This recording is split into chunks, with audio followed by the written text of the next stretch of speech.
Welcome to the Founders Lounge, where business meets bullshit and everything in between. How you doing? You've had a hell of a week.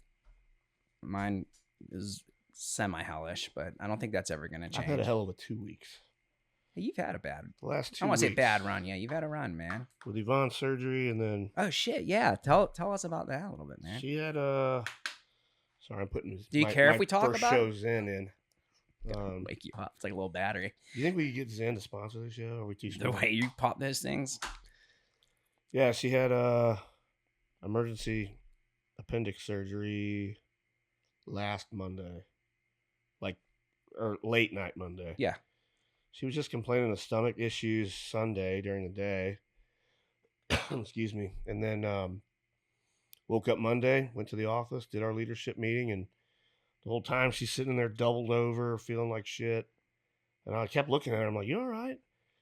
She's like, no, I feel like crap. I'm like, well, take your ass home, man. Goes home, and I stayed at the office until I think the afternoon, because after lunch I had shit I needed to go do, and texted her when I left, and she just said that she's doubled over on the couch, and I'm like, you've got until the time I get home. I said, I'll be home by 2. If you're not feeling any better, pack a bag, we're going.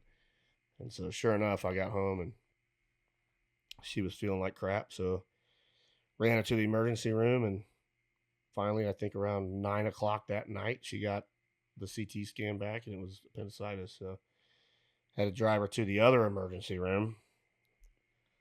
I took her up to the one up north that's a little nicer. Oh, than the yeah, one here in the it's city, newer. so Yeah. not knowing there wasn't an OR there. So then I had to put her in the truck, drive her to the main hospital, and then they got her in around 3 a.m. She said that there was like 3 or 4 other appendicitis cases. Yeah, it was appendix day at the hospital. Jeez, man. I'm glad she's good, though. She looked good yesterday. Yeah, she's back at it now. She's fine. Just a little slow. Man, that's scary stuff. Yeah, well, that outside of the business, that's that shit's first, man. Yeah. So cool, brother. Well, I want to kind of talk about today. I wanted to get into a little bit of branding stuff with you. Pick your brain from your perspective as a national franchise, growing franchise. I think what Clean Eats has been through, a lot of franchises can either relate to or prepare for.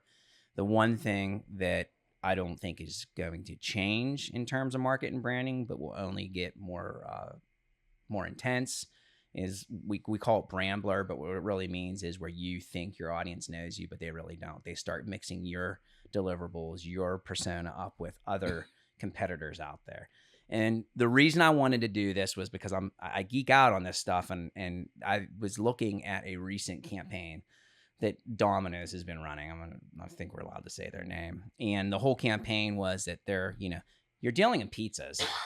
So you have to reinvent that thing like 1,000 different ways, and get, this more than I know this when it comes to the food industry. So they're doing these, now they're going to do stuffed crust pizza. And when they rolled it out, and before they rolled it out, they would get reviews and they would get a bunch of comments and feedback that Domino's, I love their stuffed crust. Well, they've never had it. People were confusing them with Pizza Hut or whoever the hell else. Yeah. I mean, whatever it is, they were confusing it. And it started making me really think. So I started digging. I was like, this idea that even a prominent brand, its deliverables could be confused with another group. It's interesting. It's always been interesting. How do we get, consumers and customers and clients to feel closer to us?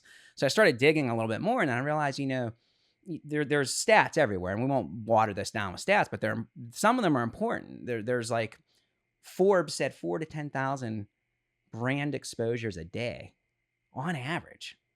per brand? Per person. Up to okay. up to 10K per day, but like, I can't stop this cough, man. dude, Sorry. you're good, man. Eat another Zen. Yeah. But of those, about 100 are actually baked into the consumer's mind. So seeing what you've done with your brand, where you've built a persona that is different in the meal prep industry, the cafe industry, I want to talk a little bit about what you guys have done over the years to really establish. We run exercises which could take weeks, but there's the simplest way of doing it. And I told you this yesterday. It's like, as a business, the simplest way to define and help to start avoiding brand blur is not just being present, but being passionate and there with your audience. So if it was a person, humanize it. What does it look like? What does it sound like? And what's its personality? How's it going to stand out in the crowd in that room every single day? That crowd of 10,000. So I'm not trying to throw you under the bus, but what have you guys done with Clean Eats? And I've got other ideas, but I kind of want to almost interview you of what you've done to give it that mind, body, voice, that personality, the look, and the narrative.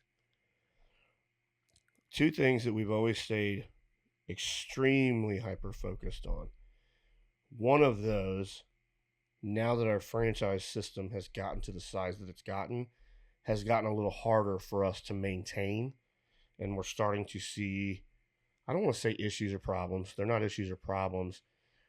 It's harder to maintain. That's a good way to explain it. But the number one thing is value proposition. I mean, when Yvonne and I started doing prepackaged meals with Local Cafe, that was in 2009. No one was doing it. Like very few people. That industry was so infant that, I mean, I don't remember, I don't have stats, so I don't know when Blue Apron and like the HelloFreshes came out. I know they weren't around when we started doing it. So like the meal kit industry wasn't even a thing yet. And nobody around us was doing it. I know that for a fact. We were the only ones in the entire St. Louis area doing prepackaged meals at the time when we started it. And so coming along the way that we did, I want to say it was 2011, 2012, somewhere right around in there. You started to see more of it. And that's when I think the meal kits, like the ones they ship to your house, those things started to show up and pop up in the market. And then a few years later, the prepackaged meal game, it just exploded. It blew up. Every time you got on the internet, you saw another one and another one and another one. Well, by then, we had streamlined it so much and tightened it up so much, we were able to get to present a product to customers at a value proposition that everyone could afford. What the new companies coming along, and even now, even today, the problem that they have is affordability and value prop. People can't afford them. They're not going to do it. Exactly. You know, the meals are 12, 13, 14, sometimes 15, 16 bucks a meal, whereas we're still under $8. Still. It's crazy. I mean, now, granted, we have an advantage because of the size we are, buying power, leverage. I mean, I can go on and on about why we were able to do what we're able to do. And a mom and pop shop just isn't able to do that. And so that has what value proposition is one of the number one key foundational things that has set us apart from other people in our space. The other one, this is the one that we're starting to, struggle to manage and maintain, customer service. And I know that may sound like it doesn't have anything to do with branding and marketing. P.S. It has everything. It is everything. That's what I wanted you to get to. It is everything. And so I'll dive in a little deeper. So we have 118 as of right now, open running cafes nationwide. Every one of those owners, some of them single unit owners, some of them multi-unit owners, it's kind of hit or miss on whether or not they're involved day to day in the business. The ones that aren't, right, they have a career, they're not what we call designated operator or whatever. That's fine. You don't necessarily have to do that. Is it advantageous for our model, our brand? Absolutely. And we try to drill that into them every chance we get. We're like, look, you cannot buy into this brand and invest in this model and then go and do your other career or go play golf every day. You're not going to be successful. Yeah. Just there's so many moving parts to our model. There's so many revenue streams involved in it. Every one of them has to be decompartmentalized and treated as its own individual business. And so what these guys have a tendency to do is go out and hire a young 20-something general manager. And then that general manager and the owner stick a 20-something, employee at the counter. And that is the very first interaction that a customer has when they walk in the door. That's fine if they're trained and they're set up with the tools that they need to treat that customer like it's their freaking birthday every time they come in the door. Exactly. And that is so hard to manage and try to reel in now at the size that we are. And we do it, for the most part, as a brand as a whole, we do a pretty good job of it. I'm not saying we don't, but trying to keep that very good and very refined, very fresh. We call it the customer journey within our brand, Mm. and other brands do too. It's that customer journey from the minute they walk in the door. Are they being greeted? Are they being shown, like for us, are they being shown the grab and go coolers? Are they being presented our meal plan option? Are they being talked about the new rewards app that we have? Everything that we have to offer has to be pitched to them without being salesy. And that's a It's cool creating a but- relationship with them when they walk in the door. And that Yeah. is extremely hard nowadays with the younger generation going up. I hate saying that because it's so cliche, but it's the truth. It's harder to teach these kids how to do that now than it was 10 years ago.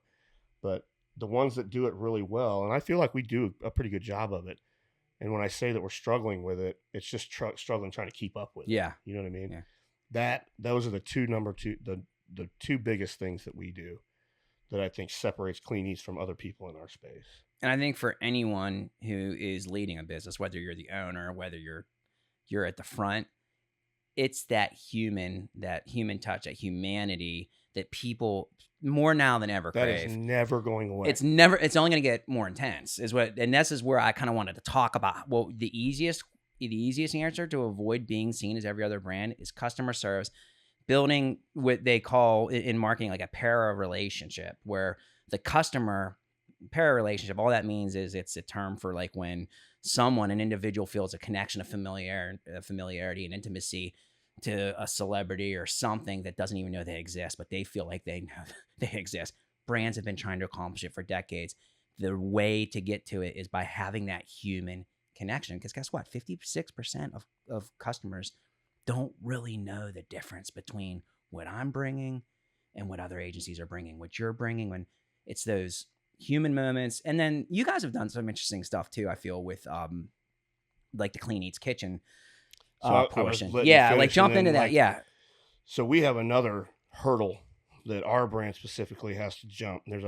There is a few other in the food space. There's a couple other bigger chains, way bigger than us, that do what we do on the Clean Eats Kitchen side. Meaning, Clean Eats as a whole, the brand is two companies.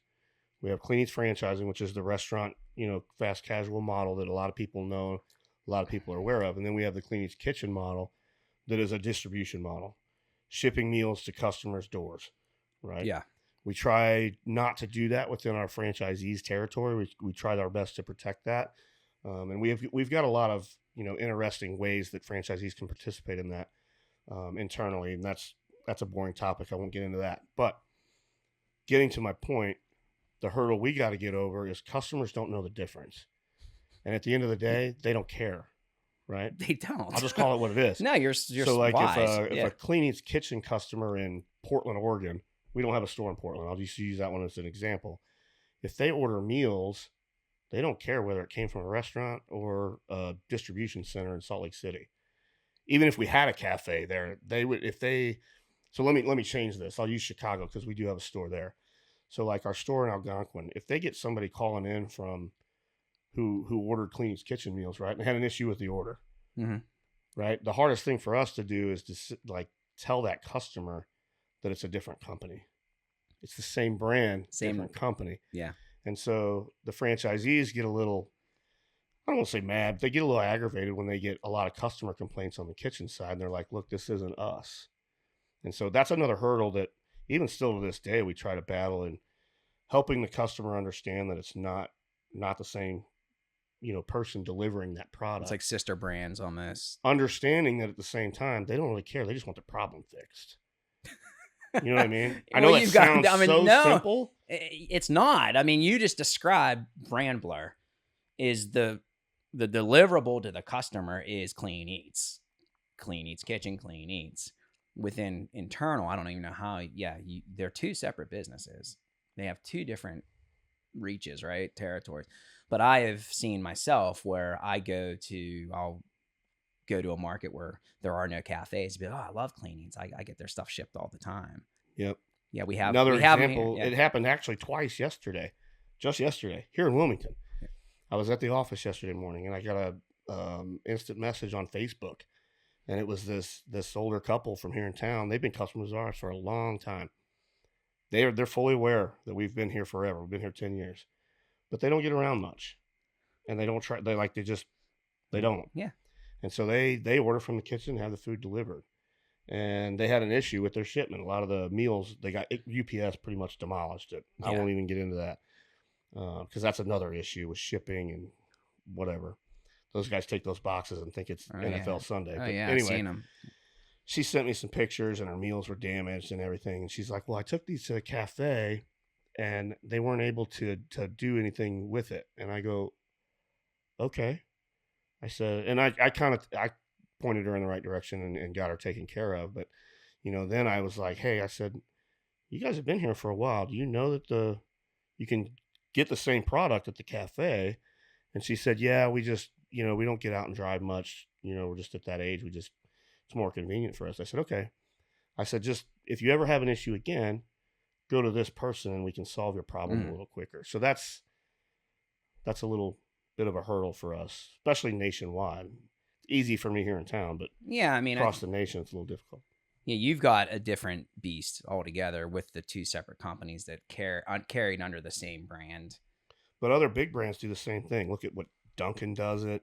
Mhm. California Pizza Kitchen does it. I mean, is TGI Friday still a thing? I know they have their retail stuff, but Marie Calendar. I mean, you're right. There's freezer it's line becoming products. more and more relevant, and more brands are doing it where they have these franchised units, these brick and mortar cafes or whatever they are, restaurants, but the parent company is actually retailing some of the same things to create brand awareness out in the market. Exactly. And the thing is, like, Marie Calendar is a West Coast company, and there's nowhere anywhere near us.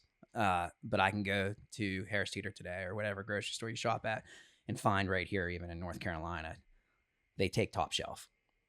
And not all of them do it. Not all of them do it right either, man. I No. mean, I won't get into details, but Krispy Kreme, they did that, and it pretty much exploded their franchise model. Their rapid growth was a little bit. I mean, what they forgot to do, I think, is pretty much take care of their owners. They also they almost without getting, but that is a persona thing. They almost diversified their product line too quickly within what they dealt with. I mean, it was a glazed donut.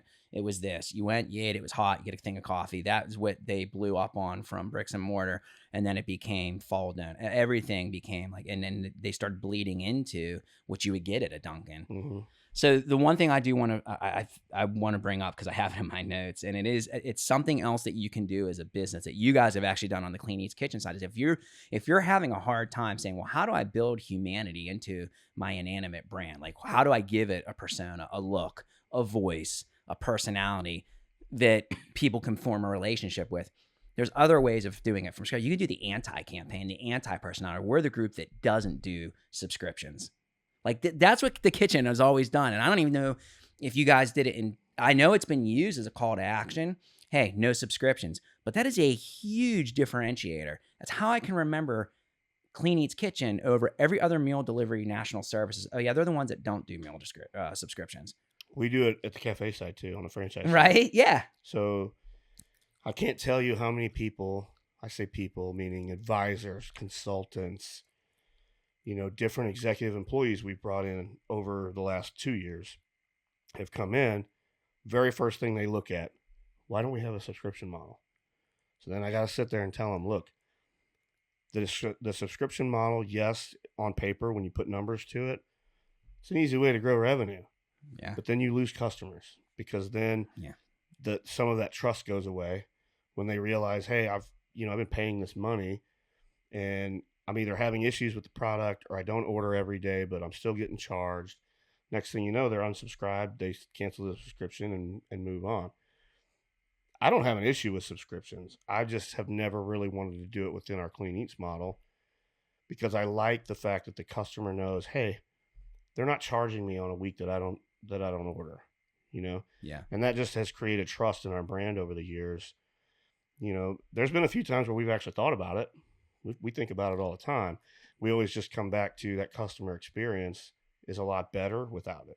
So when I hear that as one of your customers and someone who's been working with you on the brand for years, I don't hear the numbers part of it. What I hear is trust. And this isn't just about clean eats. This approach can be applied to any brand. You have to dig to find the mind, body, voice. But what you guys have done is you deal with people. In my case, I was trying to lose weight. I'm already vulnerable. I'm coming because I've heard about you guys. The last thing, I want a solution, not a lock-in. Yep. The minute the anti-subscription company comes in and says, listen, man, we're going to be here for you. And we're not going to put you in a relationship that you hate. My trust levels immediately are up in your favor over the other ones out there that are like, yeah, we're going to help you, but you're going to pay for it. Well, You're on locked. top of it, we offer more options. Well, but part So of you your have an option to order meals through the Cleaning's Kitchen. If you're not around, one of our restaurants, obviously that's your only option. Yeah. But if you are, say there's a cafe 40 minutes away that's within drive time. If you're willing to make that drive, you can go order grab and goes with ton of variety, ton of inventory there. You can order the fresh meal plans. So you can kind of change it up and you've got more options there versus a subscription model where you're locked into these items that you can. Yeah. You can So order from each you month. guys have done awesome and this is again, I want to keep saying it, man, because this is not an episode about clean eats. It's using clean eats as a great example of a group that avoided Brambler. Revenue streams, kind of diversified revenue streams is where you can make your money versus a lock-in. So there's ways to pivot. It's not about like, let's just put it all towards a persona and take the hit on margins. That's not what we're talking about here. We're talking about, what does your persona stand for? You guys stood for, we want to be trustworthy. We want to be real, approachable. You start putting subscriptions in there. It's a gotcha. Mm-hmm. If we increase revenue streams, like, hey, we have a marketplace. It's convenience. It's options. It's the kind of relationship you want to be in, especially when you're already making the decision. In a lot of cases, for me, it was like, I'm going to have to change the way I live. Like I'm going to have to stop eating late night fast food, and I'm going to really have to buckle down. I don't want to have to convince myself that you guys are the people I should trust. I already knew it because of some of these other kind of what you would say logistical things. But man, it screams volumes about the mindset of your brand. And I think there's ways for every industry, every brand to find that in it. I'm sitting here thinking now, and I'm only in one subscription model for anything, and it's our dog food.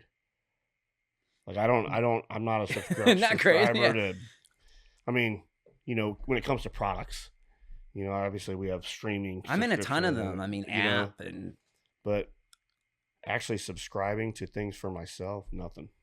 I'm just not a fan of it. It is it's the revenue model of today. I mean, it's subscription-based software, subscription, everything. I'm not necessarily opposed to it I'm either. not bitching about it. If it makes sense for your brand, I don't want to do it with things like I'm not bitching. I'm just saying it is a clear delineation between your meal service company and about 99% of the others. And if you're like, I don't even know what our personality is, sometimes doing the opposite, the anti-campaign, and using that as like, our voice is like, hey man, we're going to help you out and you're not going to get locked into something you hate. Yep. That in turn builds the brand loyalty, a whole other episode. But I think for the sake of today, if you're trying to figure out how do I stay above water, because it's not going away. Any industry, there are some need industries legal, but even these guys are doing it. Pharma, for crying out loud. We had Brittany on. I mean, you're talking about a need industry, pills and cures, but they still are having commercials with people dancing about getting drugged up. Guess what? They're trying to build humanity into something that's going to be a chemical balancer. Good stuff, brother. I appreciate you letting me talk. I know this isn't the most sexy sometimes, but I've been trying to make it because my shirt, this whole friggin' time I've been flashing you. I don't know why the hell you didn't say something. Well, I didn't notice it, but now that I do, it's real. If you guys have been watching, I've been when they cut the dawn, I try to, yeah, man, good stuff. I like to follow up as we go along on this stuff, just new ways that you're keeping that persona fresh, so it stands out. Thanks, guys. All right, guys. Till next time.